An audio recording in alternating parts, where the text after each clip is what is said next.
This year, my goal is to focus on only two areas of the business. Hold on, let me back up. Hey, I'm Jane Nicole, a romance author with over 50 books to my name. And on this page, I like to share with you tips and tricks on ways to make your authorpreneurship journey a little easier.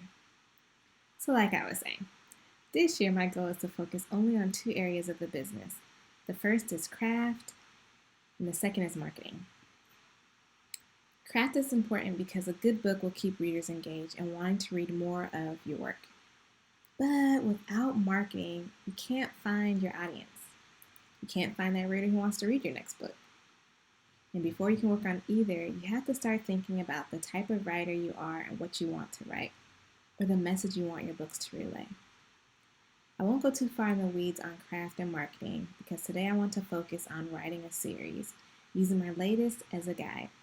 For those who have a goal of writing a series or have questions about how to write a series, I'm going to share with you some of the tips and tricks I've learned along the way.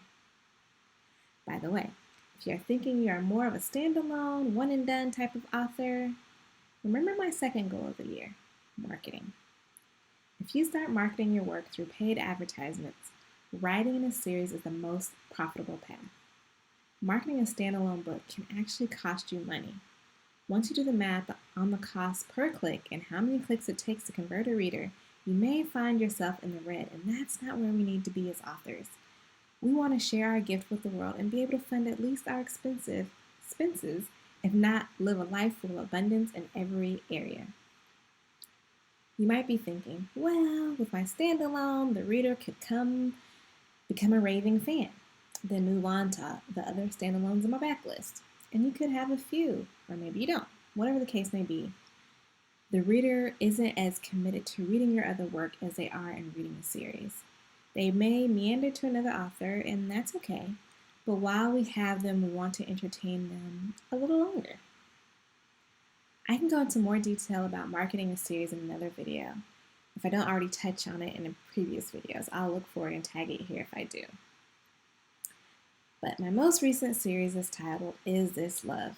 It's a 3-book series. As of today, all 3 books are written and 2 have already been released, with the next releasing in February 2024. For just in case you're in the future looking at this, I released it in February 2024.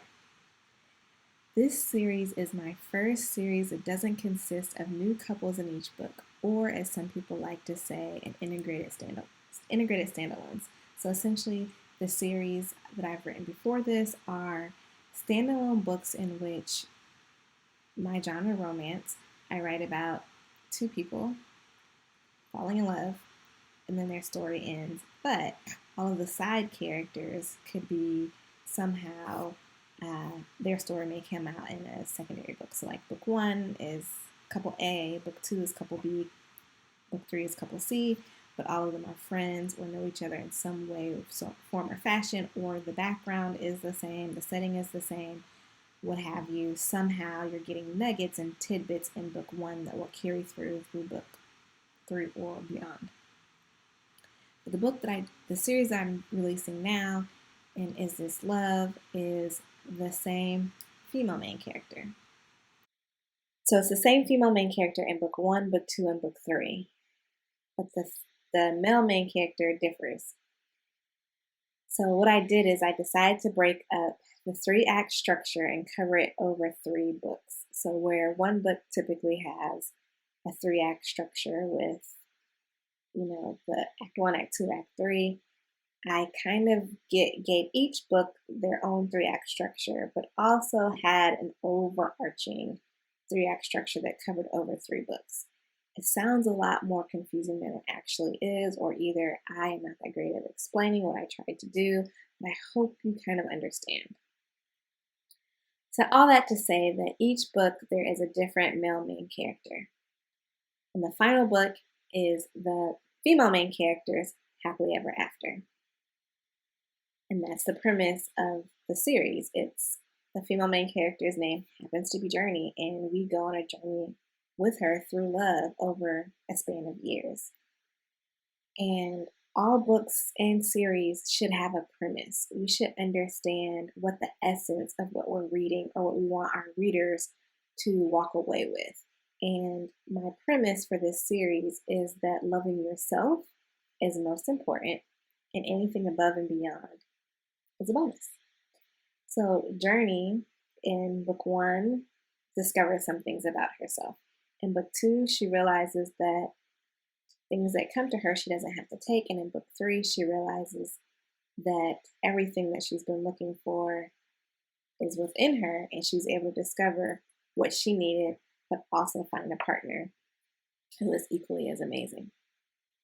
So if you're writing a series, whether it's the same characters or changing this throughout the series, you should have a premise.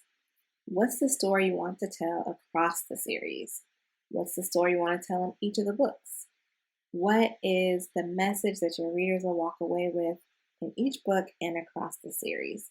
And because the series is either interconnected stories or a continuous story, it should align. We should be telling the same premise across all.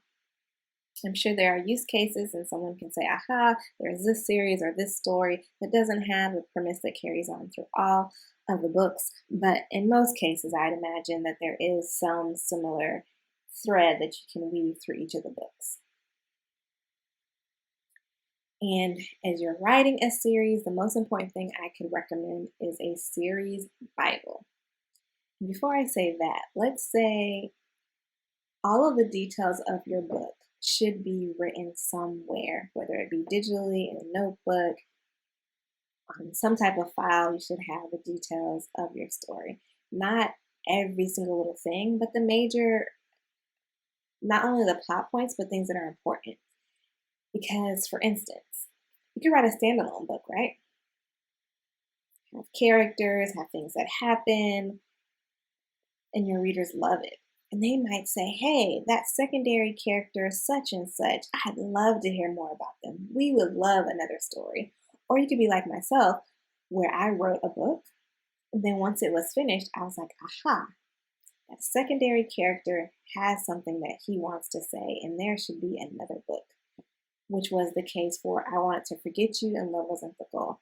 I Wanted to Forget You started off as a complete standalone. There was not going to be a secondary book that would follow. And then as soon as I wrote the end, I decided Love Wasn't the Goal is going to be the story of a secondary character. Thank God I had the details of I Wanted to Forget You and the secondary character jotted down in a note digitally so that I could go back and reference it so I could start writing the secondary book. Also, if you are starting to do interviews or marketing or promo or social media posts, it is really nice to be able to go to a short and simple document that outlines all of the details of the story. It doesn't make you have to run through your whole manuscript and find details that you need to pull out in order to market or talk about the book. My memory is efficient in that it depletes things that I don't need in the current moment. So oftentimes these notes are lifesavers. So I definitely suggest that for any and every book and work that you write. But a series Bible is a little bit different. A series Bible will contain all of the details that you need for all of the books across. So it's different than the individual notes on the book. It's different than a plot for the book. It is kind of the source of truth for your entire series. And I create a series Bible at the start of my writing before I even start on the plot. So if you think of a series of books, in some cases, most of my series are 3-book series. I have the series Bible. I have the plot of each book. So for a series of 3 books, I'll have at the minimum 4 documents. I have the series Bible and a plot document for each of the books. In the series Bible, what I do is I describe important details around the setting, around characters, around premise, tropes for each of the books in the series, and any details that are important across the books.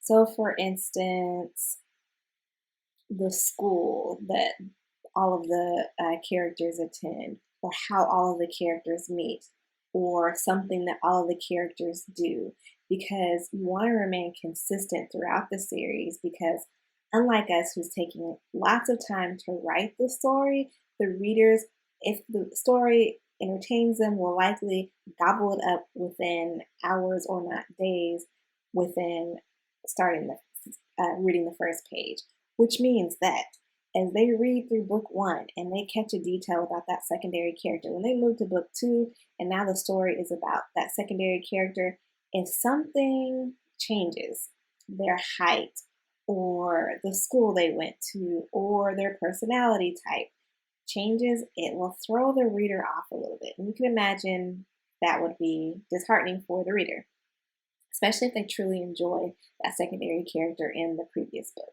So the series Bible will keep you efficient in tracking all of those details across the stories. Each book written could require updates to the series Bible. So for instance, I may create the series Bible before I start writing any of the books.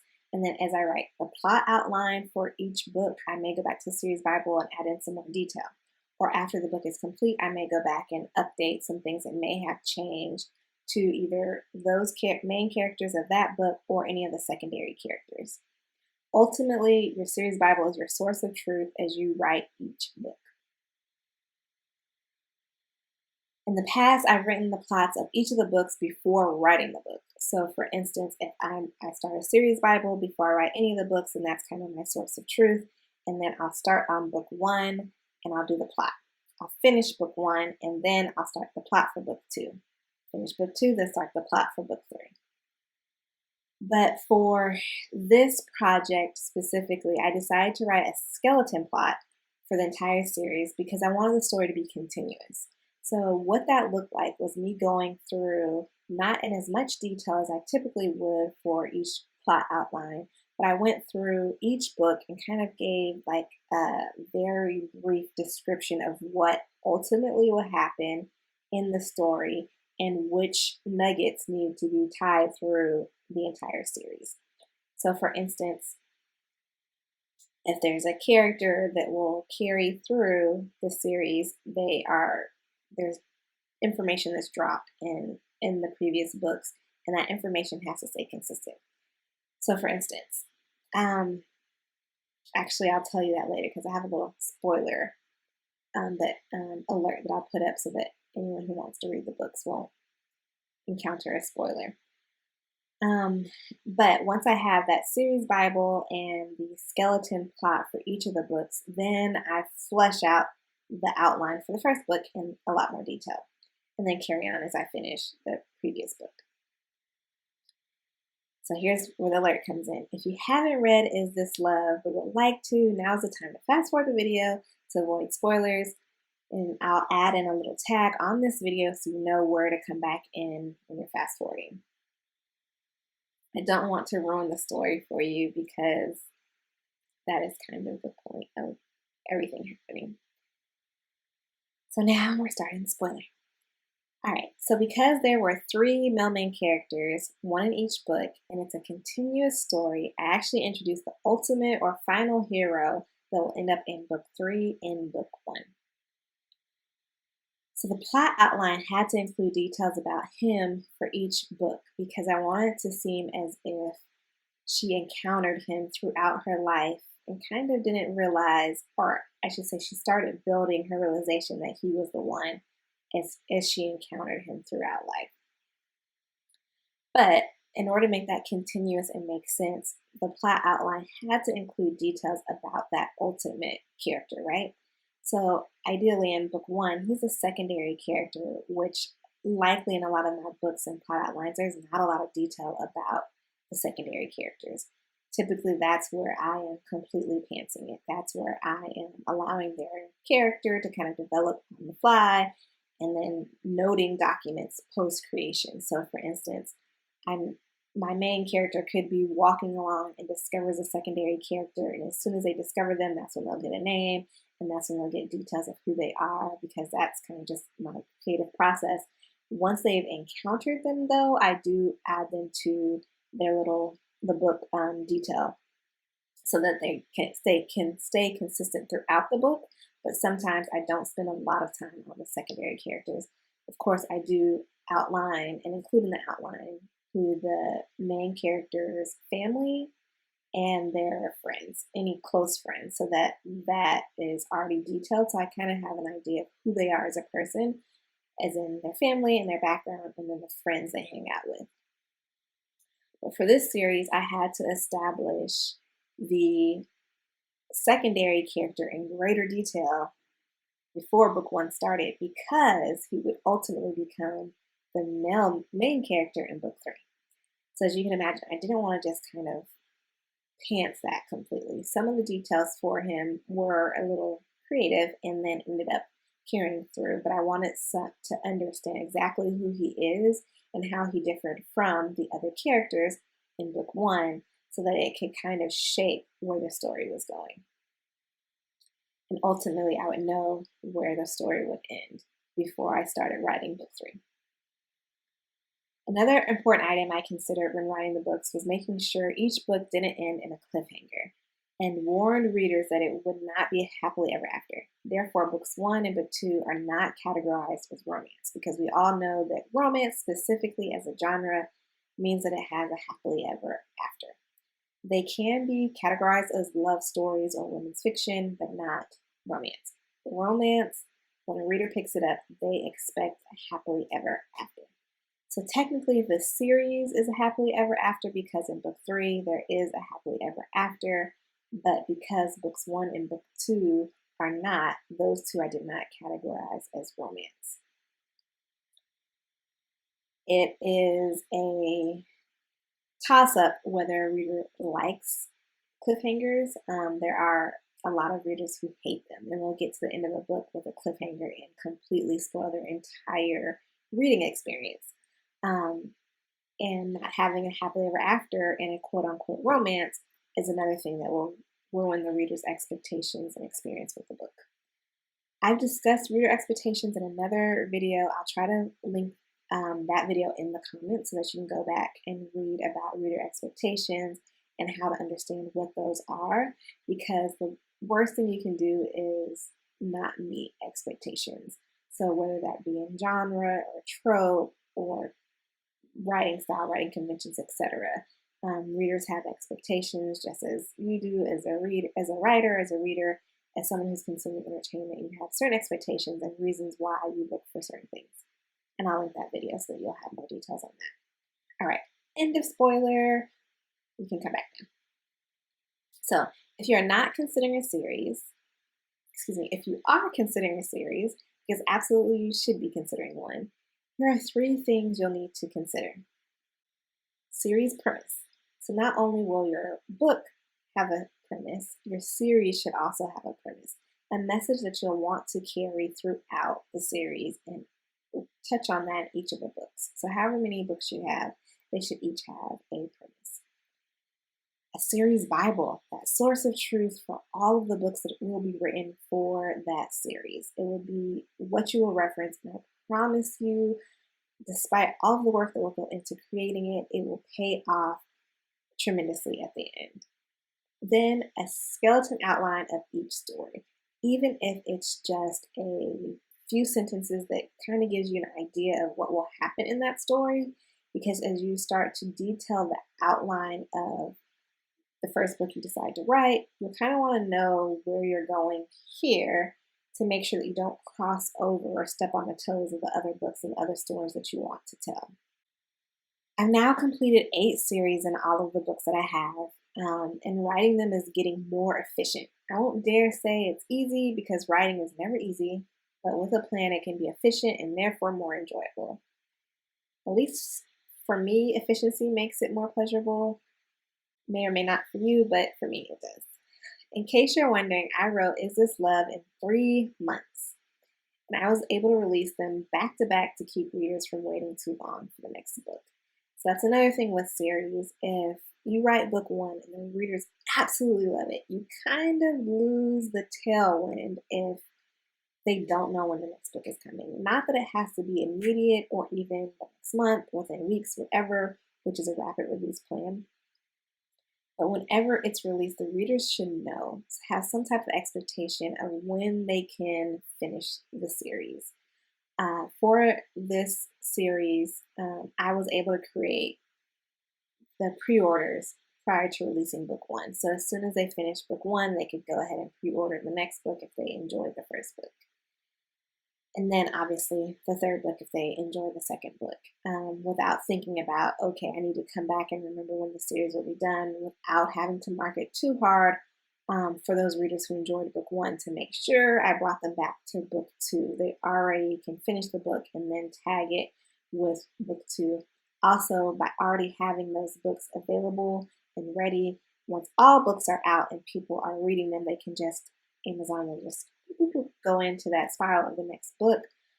Same thing will happen if, as they read the series and it's all completed, will happen even before the books are released. So for instance, if book one is out and ready for the reader to consume, they'll read all of book one, and then Amazon will tell them, hey, here's book two, and they will be available for pre-order and then on to the books that follow. Let's see. I think that's all I have, but if you have any questions, please feel free to let me know in the comments, and I'll respond or create a follow-up video with more information. Thank you for watching.